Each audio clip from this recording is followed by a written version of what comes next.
Manthani market committee యార్డ్లో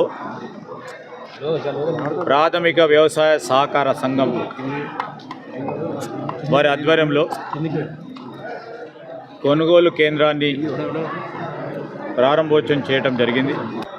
కనీస మద్దతు ధరతో పూర్తి స్థాయిలో ధాన్య సేకరణ చేయాలని, కనీస మద్దతు ధర ఇస్తూ సన్న రకాలకి బోనస్ను ఇస్తూ మొట్టమొదటిసారి మా ప్రభుత్వం వచ్చిన వెనువెంటనే ధాన్యం కొనుగోలుకు సంబంధించిన అంశం విషయంలో ఒక్క గింజ కూడా తరుగు పేరిట రైతుకు అన్యాయం చేయకుండా, గింజ కూడా నష్టపోకుండా రైతుకు న్యాయం చేసే ఓ కార్యాచరణ తీసుకొని, కట్టుదిట్టమైన చర్యలు తీసుకొని రైతు సోదరుడికి గత ప్రభుత్వ హయాంలో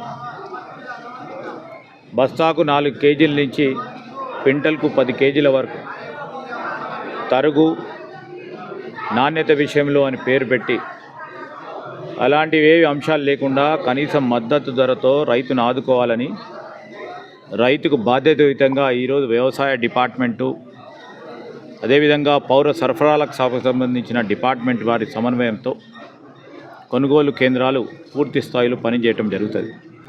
మా రైతన్న సోదరులకి 2 లక్షల రుణమాఫీతో పాటు సన్న రకాలకి బోనస్ ఇచ్చే కార్యక్రమం ఖరీఫ్ పంటకు పూర్తి స్థాయిలో బోనస్ ఇప్పించినాం.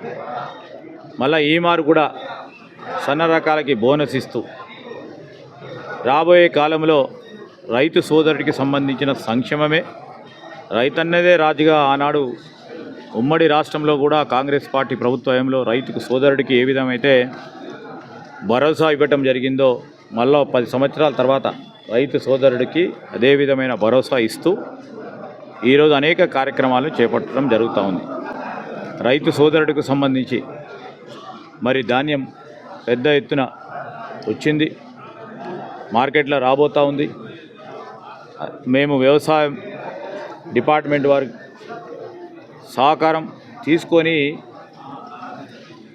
పౌర సరఫరాలకు సంబంధించిన శాఖ కలెక్టర్ గారి ఆధ్వర్యంలో కొనుగోలు కేంద్రాలు ఎక్కడ వీలుంటే అక్కడ ఏర్పాటు చేసుకొని రైతులకు వీలు సకల్పన చేసి రైతుకు ఇబ్బంది లేకుండా ధాన్య సేకరణ పూర్తి స్థాయిలో జరిగే ఓ కార్యాచరణ తీసుకున్నాం.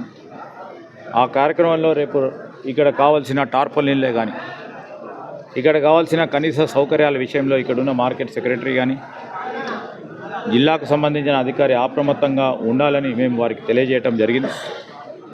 ఎక్కడ కూడా రైతుకి ఇబ్బంది జరగకూడదని వారికి ఆదేశం ఇచ్చడం కూడా జరిగిందని మీ ద్వారా వారికి తెలియజేస్తాం.